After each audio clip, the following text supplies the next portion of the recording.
Hey everybody, Unstable Gamer here, and welcome back to Disney Sorcerer's Arena. In this video, we got Q&A mailbag number 3. It's been a few weeks. We've been getting quite a few questions in here, so I may need to increase the frequency of this video. But we got some great questions. We're going to go over that right now. But first, before we do, if you're just now finding this channel, you want to stay up to date with this and other games, consider hitting that subscribe button so you don't miss out.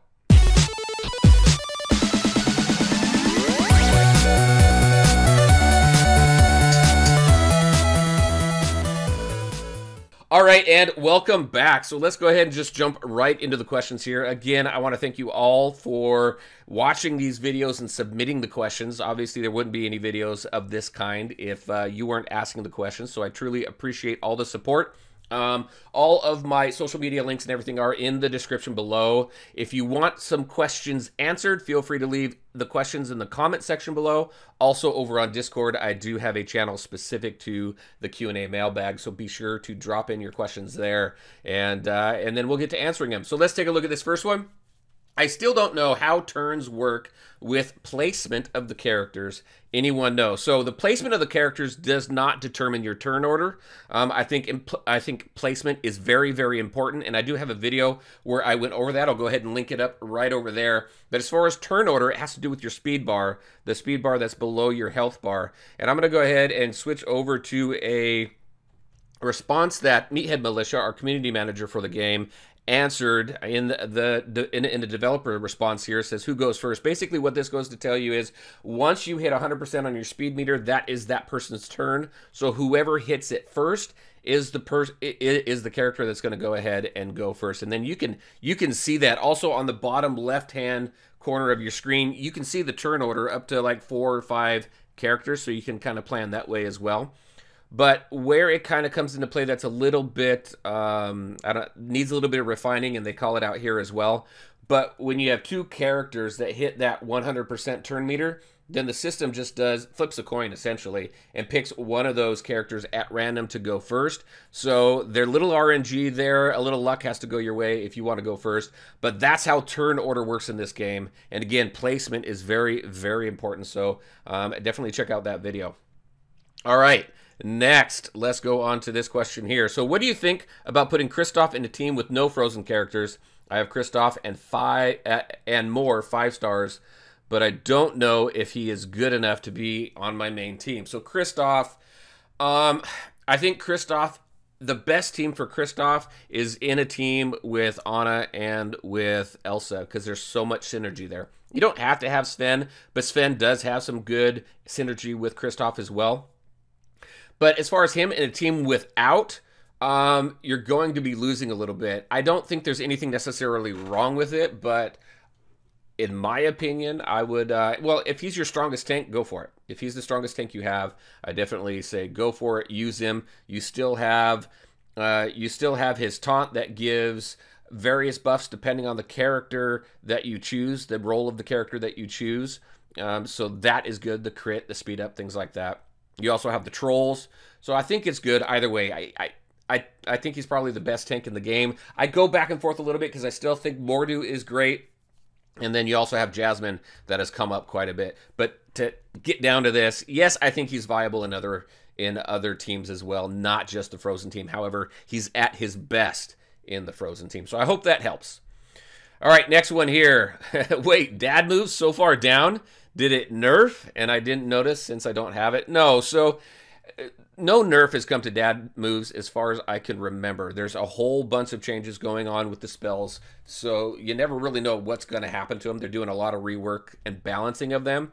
Dad moves for me is further down on the list only because it doesn't come up very often. We haven't had an Onward event since the original Onward event a few months ago, hoping that comes around again. So very few people have it. But a lot of the spells that I'm seeing really used right now a lot is Fairy Slumber. A lot of people putting their opponents to sleep on that one. That one's working out great. Mortal Potion also is working out great as well. There's some other spells that are being used more frequently than dad moves, so that's why I put dad moves down just a little bit further on the list. All right, next. What are the request attempts that members of the club can free donate? So Request attempts. The best part of being in a club, other than the social aspect of it and hanging out with people and things like that, is that you can help people. You can give them gear and things like that. But as far as request attempts, you can request energy refreshes for your campaign, your grand campaign. You can request attempts for events. It gives you one additional attempt for an event. You can also request additional attempts for Sorcerer's Tournament. So there's a whole lot of things and benefits that you can get from being in a club, but you can definitely request all that and you give it for free. It doesn't cost you anything.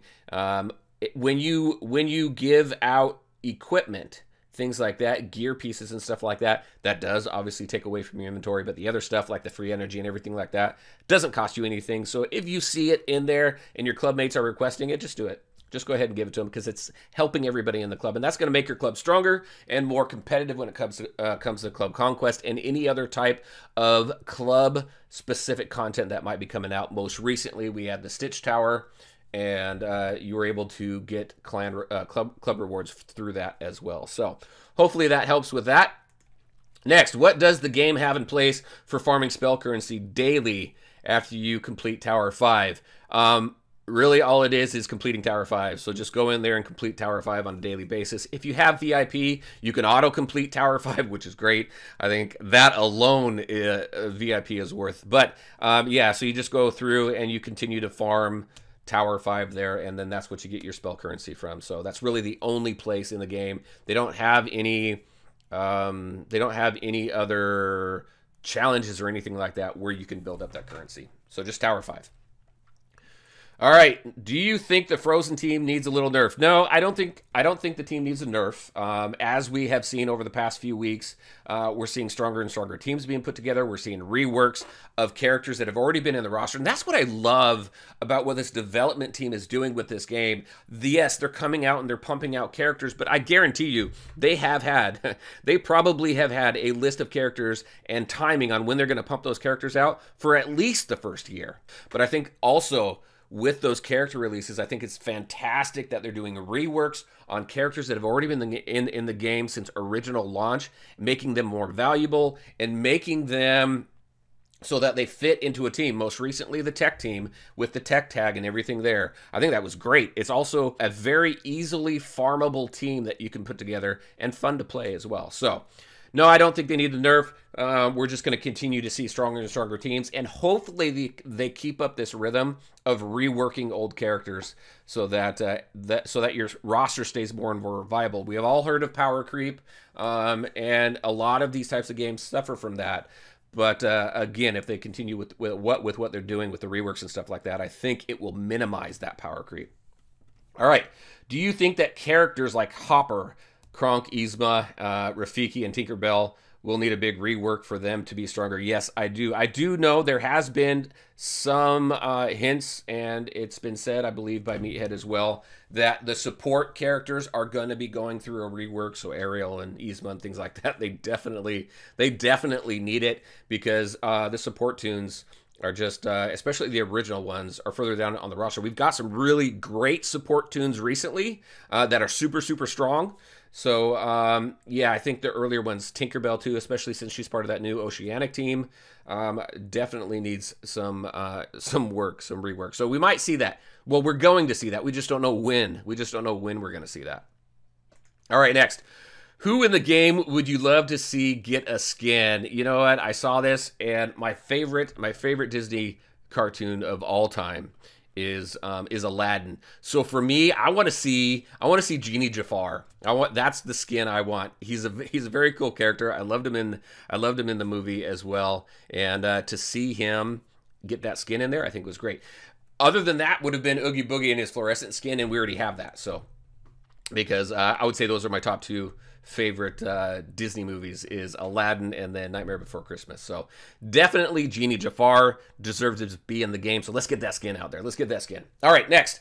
This is a long one, so I won't read through this whole thing, but is there anything that DSA could do to enable characters to competitively use all of their characters? Yes, and what the example that's given in here I think is fantastic.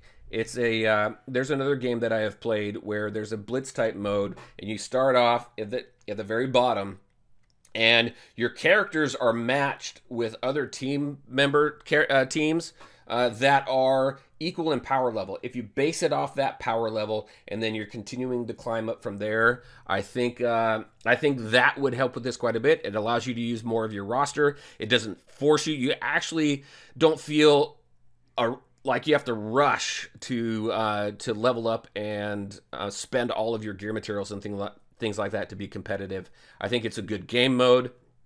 Again, I've seen it in other games. So definitely something like that I think would be great, because I want to use my whole roster. I don't want to just use the top half or the top third of my roster. I want to use my whole roster and enjoy some of those characters that I love. So like Darkwing Duck. Darkwing Duck just got into the tech team. So love that whole series, that cartoon and all that stuff. It's great that he is now part of a tech team, so he's more valuable. But you have other characters down there. When I say down there, just in the lower parts of your roster that really don't get a lot of focus because they're either really not very useful in the game right now, or well, yeah, it just comes down to that. They're just not really very useful in the game right now, and there's no game mode that takes advantage of that. So definitely, I think that's something that needs to come to the game. All right. It also allows for better character testing too. So like right now, when brand new characters come out, you can really only test them in Club Dungeon. And depending on where you are in Club Dungeon, that's either a good thing or a bad thing. Because if you have new characters come out and you're able to get them up to a certain point, but you're lower in Club Dungeon and you don't really get to fully test them out against equal power level characters, then it doesn't really help to do any testing there. And then if you're further up in tournament and new characters coming out, I don't have them at that point. So it's hard to test them in tournament or in arena, right? So yes, something like this would be great for multiple purposes. All right, rambling on that one. I really believe in that one, though. I think we really need something with that. All right, next, a couple questions that came out of Discord. Do you think they'll ever do an Oceanic Sorcerer's Trial? Yes, I do think that. I think that's going to be the next Sorcerer's Trial. I think maybe what they've been waiting on is to get out this Oceanic team that was just released within this last week. So, yes, I think the next Sorcerer Trial for the next Sorcerer Stones that are coming, because we don't have the Speed Stone, right? We don't have Speed or Defense. Those are the two I think that we're missing.